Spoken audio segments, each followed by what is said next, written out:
Projects are definitely getting bigger, even though I'd like to consider this not a project. When's the last time you've seen an 84 Volvo F6s 1.6?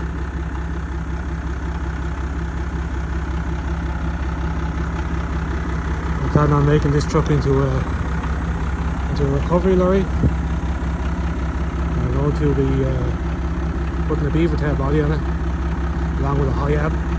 So I'll probably be extending it 3 or 4 foot. I'm also planning on putting on alloy wheels, speedline wheels onto it.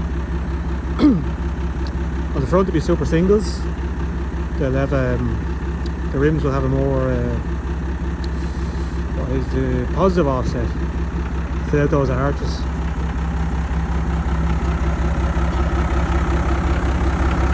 So you see, even though this arch is damaged, the wheels are kind of lost on the wheel.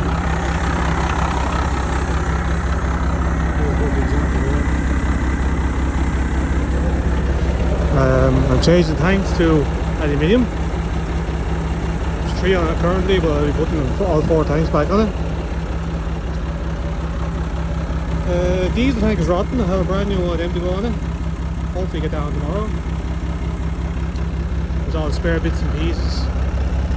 Got that front piece as well off an F7 that was put up there only about a week ago. The scrapman managed to save it for me.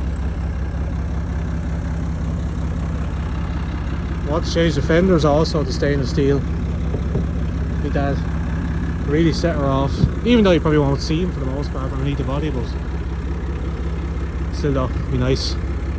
So stainless steel fenders, alloy wheels, speedline, German make. Going to get a stainless steel stack made for the back of it as well, which will be behind the air breather, a bit higher than the air breather. It'll be coming out, facing out towards the passenger door, out worries that way, like, you know. Not much else to know about at the moment, just working away on it. It was briefly owned by, well, it wasn't briefly owned, it was owned by Roadstone from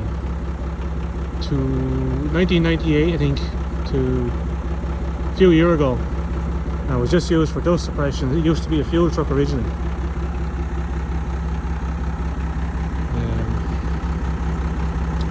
There's anything else to know about for the moment. I have a big front bumper for it as well that came off the F7, big steel one. In 2 minds where to use it because I kind of like the aluminium bumper, but it's pretty beat up.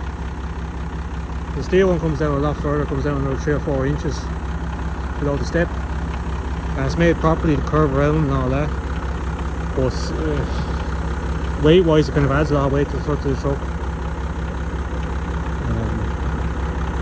The story I was told with the bumper was, on the F7, the lorry was set up for delivering concrete pipes, and the lad that had it used to push the pipes with the bumper. The thickness of steel is about, it's probably 8 mil, somewhere around that.